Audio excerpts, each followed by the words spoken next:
Hello बच्चों, आज हम लोग देखेंगे विद्युत द्विध्रुव के निरक्षीय स्थिति के किसी बिंदु पर विद्युत क्षेत्र की तीव्रता को निकालेंगे। ठीक, तो चलिए स्टार्ट करते हैं। तो सबसे पहले हम लेंगे एक द्विध्रुव। तो ये है हमारे पास -q आवेश और ये है हमारे पास +q आवेश, और इसके बीच में होगा इसका केंद्र, जिसको हम लोग O से सूचित कर देते हैं, और जो q आवेश रखा हुआ है इसे A बिंदु से, और +q जो आवेश है इसको B बिंदु से। अब इसके निरक्षीय स्थिति पर हमें विद्युत क्षेत्र की तीव्रता ज्ञात करनी है। तो चलिए निरक्षीय स्थिति ले लेते हैं इसका।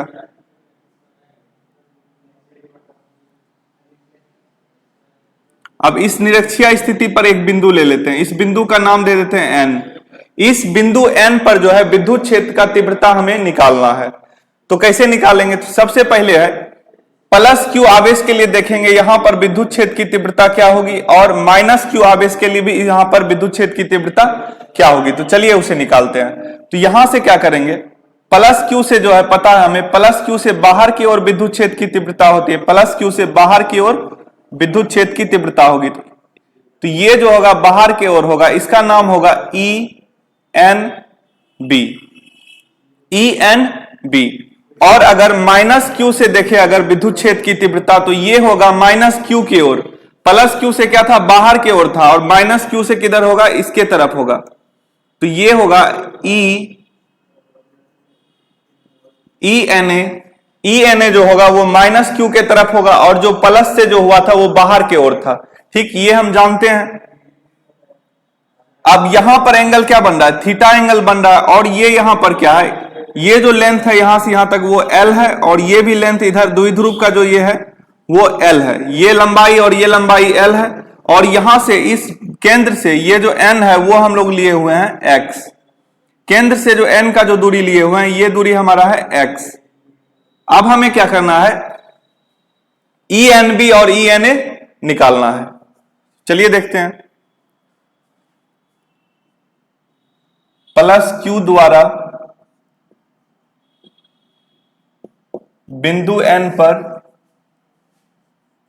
ENB इक्वल टू हो जाएगा KQ, और यहां पर लेंगे हम लोग दूरी का स्क्वायर। तो दूरी यहां पर कितना है, दूरी है ये यहां पर, ये हो गया आपका 90 डिग्री। तो ये सामने हो गया कर्ण, और इसका हो जाएगा x² + L², x² + L²।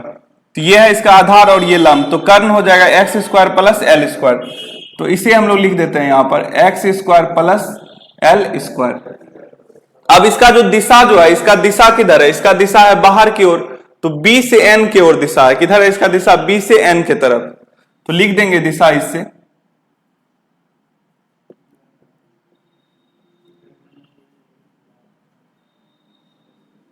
B से N की ओर, और -q द्वारा बिंदु N पर ENA ये हो जाएगा KQ। यहां पर भी परिमाण लेंगे, ये क्या हो जाएगा, Q हो जाएगा, KQ बाई इसका भी हो जाएगा दूरी का स्क्वायर। तो इसका दूरी क्या है, इसका भी दूरी वही सेम होगा, इधर L है इधर X, तो ये भी दूरी हो जाएगा x² + L²। तो इसे लिखेंगे हम लोग x² + L²। तो अब यहां पर जो है ENB और ENA का हमें घटक तोड़ना होगा, क्षैतिज घटक और ऊर्ध्वाधर घटक।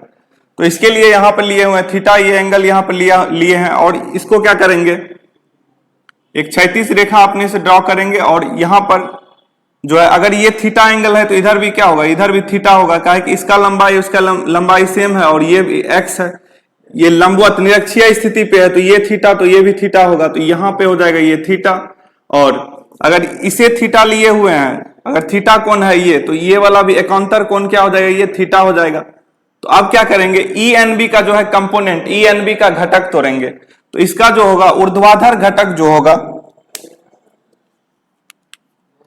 इसका ऊर्ध्वाधर घटक इधर हो जाएगा ENB sin थीटा, और इसका क्षैतिज घटक जो होगा वो हो जाएगा ENB cos theta.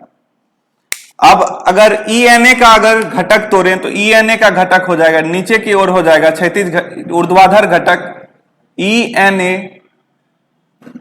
Sine theta और इस साइड हो जाएगा इसका ENA कॉस थीटा।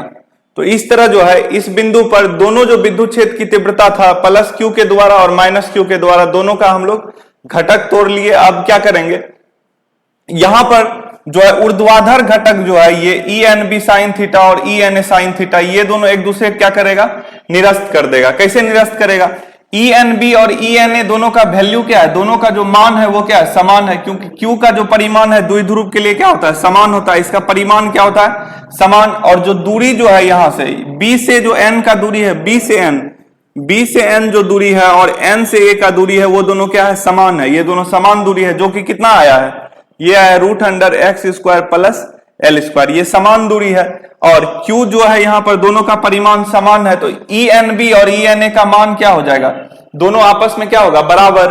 तो दोनों बराबर है और थीटा एंगल जो है ये भी दोनों जगह क्या है, सेम है। तो इसलिए ये वाला और ये वाला जो ऊर्ध्वाधर घटक है ये क्या हो जाएगा, निरस्त हो जाएगा। यहां पर यहां बिंदु N पर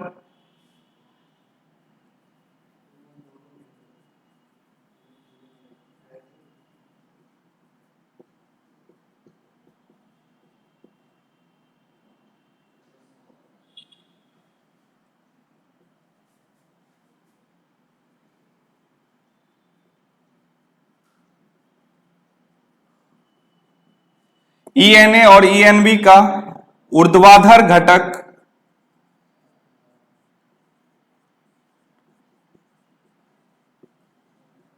एक दूसरे को निरस्त करेगा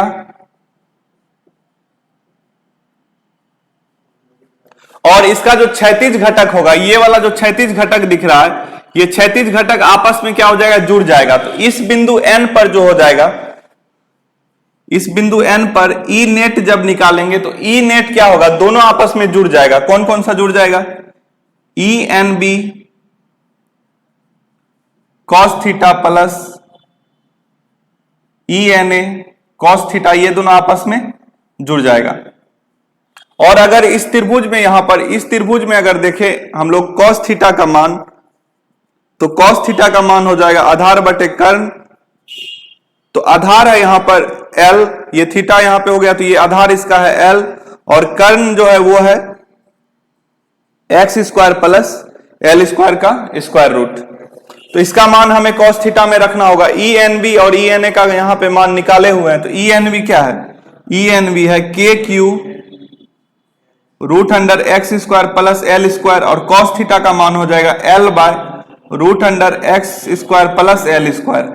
ENA का मान हो जाएगा KQ √x² plus L² cos theta का मान हो जाएगा L bye x² plus L²। अब जो ये वैल्यू जो दिख रहा है और ये वैल्यू दोनों आपस में क्या है, बराबर। दो चीज को अगर हम लोग जोड़ेंगे, अगर ये x रहता और ये x प्लस x हो जाता 2x, तो उसी तरह ये और ये दोनों मिलकर क्या हो जाएगा, 2 गुना हो जाएगा। कितना हो जाएगा, 2 गुना। तो इसको लिख सकते हैं 2KQL और नीचे हो जाएगा √x² प्लस L²। अच्छा, इसका यहां पे क्या लगेगा, होल स्क्वायर लगेगा। दूरी का स्क्वायर होता है, तो ये हो जाएगा यहां पर स्क्वायर, तो ये स्क्वायर से ये रूट यहां पे कट जाएगा। तो इसे हम लोग क्या करेंगे, इसे नहीं लिखेंगे यहां पे,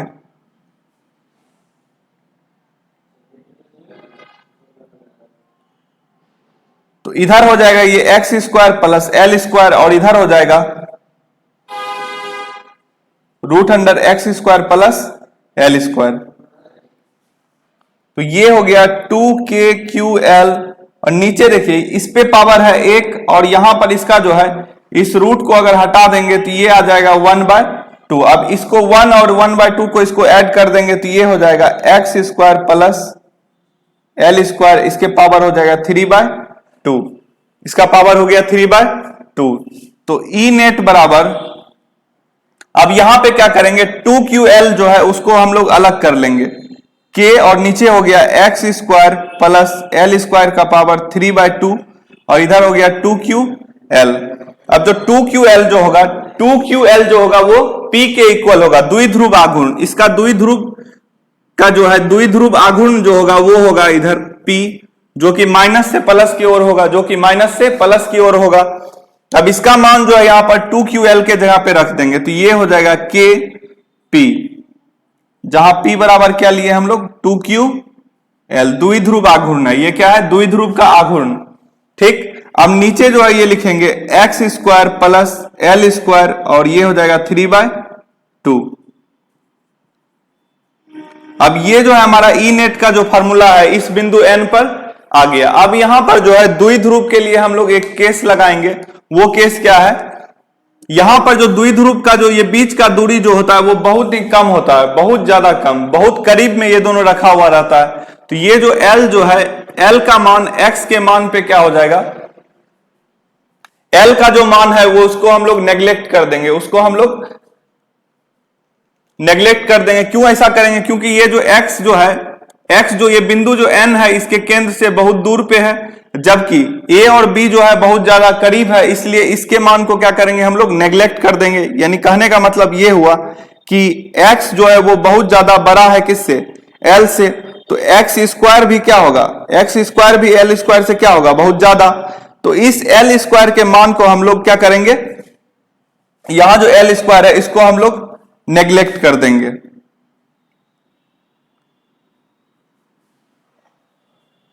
यानी इसको हम लोग पुट कर देंगे 0। इसके बाद हम लोग इसे आगे बढ़ाते हैं, तो ये फॉर्मूला क्या आएगा?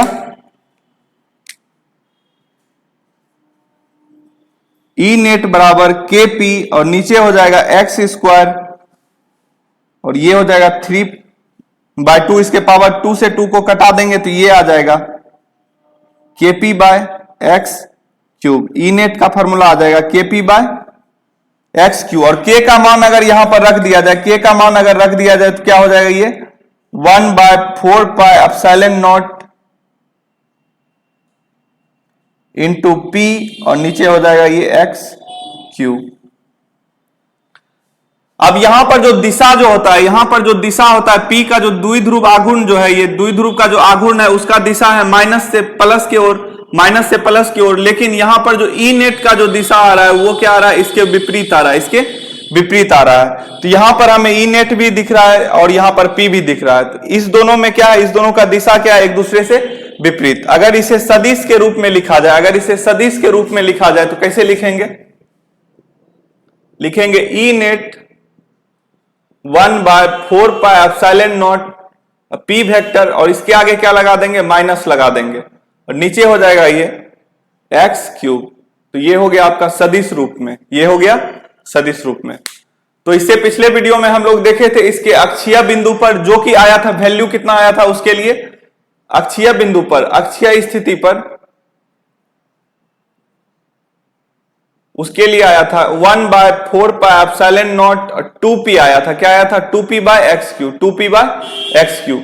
और निरक्षीय स्थिति में जो है ये है 1/4πε p/x³। तो चलिए आज इतना ही रहने देते हैं इस वीडियो में, फिर आगे हम लोग देखेंगे किसी भी बिंदु पर इसका निकाल के। बंद कर दो।